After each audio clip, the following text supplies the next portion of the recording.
James Harden and the Houston Rockets are at their best when they are knocking down three-pointers, getting points in the paint and racking up points to the foul line. They did all three against the Boston Celtics, and it added up to a mostly easy outing against a team that is continuing to struggle.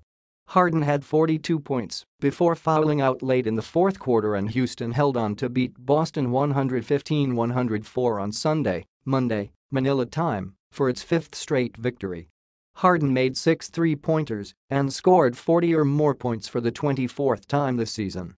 Houston entered the day in fifth place in the Western Conference standings, a game behind a fourth-place Oklahoma City. Eric Gordon added 32 points and had 8 three-pointers. "We are finally healthy, so yeah. It feels good," Harden said. "We winning, guys know their roles, we're executing defensively, we're helping each other out, we are talking. That's all it's about." Boston has lost 5 of 6 since returning from the All-Star break. Kyrie Irving led the Celtics with 24 points, 9 rebounds and 6 assists. Al Horford finished with 19 points. Boston did a decent job trying to contain Harden, limiting him to 14 of 31 shooting from the field in 9 free throw attempts. But the Celtics were inefficient when they had the ball, shooting 48%, 37 of 77, for the game and 29%, 8 of 28, from beyond the arc. The Celtics started the fourth quarter with a 17-6 run to cut what had been a 28-point deficit to 106-96 with 6:08 to play. Terry Rozier got fouled on a three-pointer at the 5-minute mark but missed all 3 free throws. It was 109-100 when Neen's rebound gave Houston a second opportunity after a Gordon miss. It wound up in Harden's hands, and he stepped back and swished his final 3 of the game to push the lead back up to 12. But leading 112-104, Harden fouled out when he was called for an offensive foul with 1:44 left. The Celtics came up empty on their next trip down the floor and they were forced to foul after failing to corral Austin Rivers' miss from deep.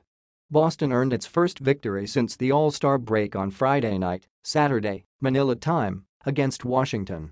But on Sunday, Monday, Manila time, the Celtics fell back into many of the same bad habits that had caused them to lose 4 straight prior to that win over the Wizards.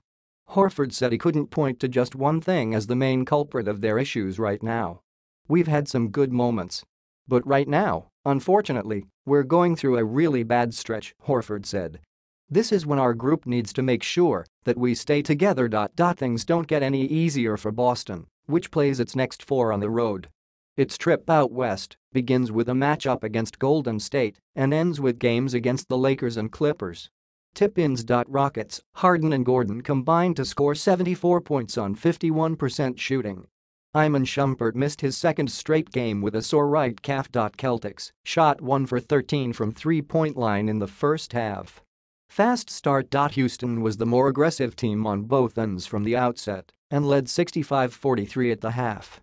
Harden, 23 points, and Gordon, 20 points, matched the Celtics' output by themselves in the opening 24 minutes. The Celtics were often careless in the half-court on offense. They turned it over 5 times in the 5 minutes of the game, leading to 10 Rockets points. Boston's giveaways were exacerbated by its slowness getting back in transition. Other times the Celtics failed to help out teammates when they were beaten off the dribble, allowing the Rockets, and particularly Harden, to get uncontested layups. Houston scored 16 of its first 31 points in the paint. Boston hoped to get some defensive help with Aaron Baines returning to action after missing this last 11 games with a left foot contusion. But Harden repeatedly forced the Celtics to switch Baines onto him on defense. Harden easily drove past the big man for layups on 3 occasions. When Boston did have the ball, they often settled for jumpers or tried to attack Houston one-on-one. With the Celtics trailing 53-36 late in the first half, Marcus Morris airballed a desperation three-pointer as the shot clock wound down, prompting a chorus of boos from the home